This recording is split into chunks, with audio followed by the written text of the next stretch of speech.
A ideme k druhej skupine problémov.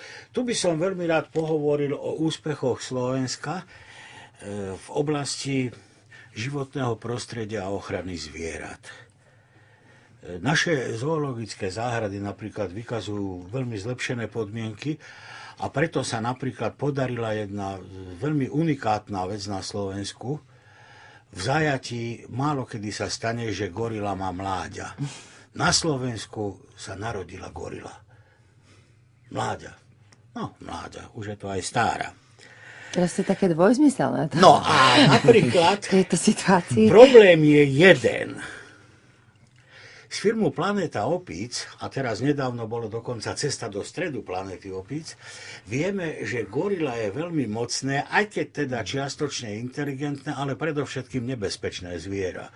Preto si myslím, že by gorily mali byť chované za mrežami. Tie gorily v zoologických záhradách, v tých volierách, alebo čo to je, zamrežovaných klietkach, a tie gorily, ktoré by sme pracovne nazvali gorily v hmle, tie by mali byť chované vo vykurovaných priestoroch, aké sú napríklad v dispozícii v Leopoldove a v Ilave. Mám taký dojem, že budeme o tom musieť uvažovať. V tejto súvislosti často myslievam na rozkošnú knihu českej žurnalistky Zdeny Fríbovej Mafie po listopadu. Tá kniha samozrejme nesie stopy z literárnej strany, nesie stopy toho, že to písala žurnalistka, ale doslov tej knihy. Ja som si to prečítal a zabudol som zavrieť ústa. A keď už mi tam veľa múch lietalo, tak som ich zavrel a hovorím si, no tak dobre, zase to nemusí byť všetko pravda.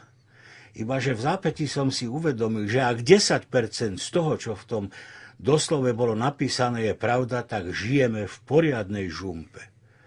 No a ja teraz si myslím aj, že teda gorila nebude celá pravda, ale ak je 10% z toho pravda, a to určite je, lebo keď si prečítame mená tých zainteresovaných, napokon ten spisok je verejne prístupný na internete, dokonca na 4 adresách, aby sa ho nedalo len tak ľahko zmazať.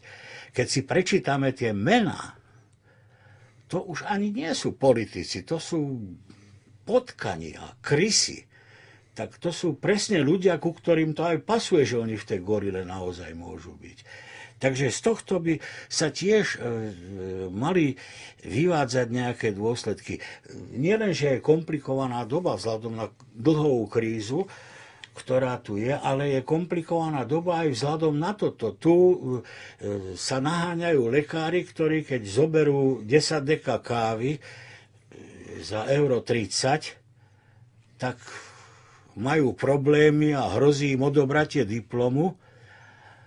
A tiež podnikateľ, ktorý zostal dlžný sociálnej poisťovni 900 miliónov korún ešte, tak ten spokojne žije vo všetkom luxuse, ktorý mu poskytujú jeho synovia, alebo samozrejme bol to prezieravý človek, raz darmo má aj dokonca 2 akademické tituly, bol prezieravý, tak všetko napísal na rodinu, čiže teraz mu ani nie je to čo zobrať. Takže toto je taká téma, o ktorej budeme musieť hovoriť, lebo nás čaká obdobie, jediné obdobie, kedy môžeme povedať svoj názor. Inak nešťastím tohto národa je to, že väčšina žije v splendid isolation, v mlčanlivej samote. Ale keď to neprelomíme, tak budeme krvavé slzy roniť.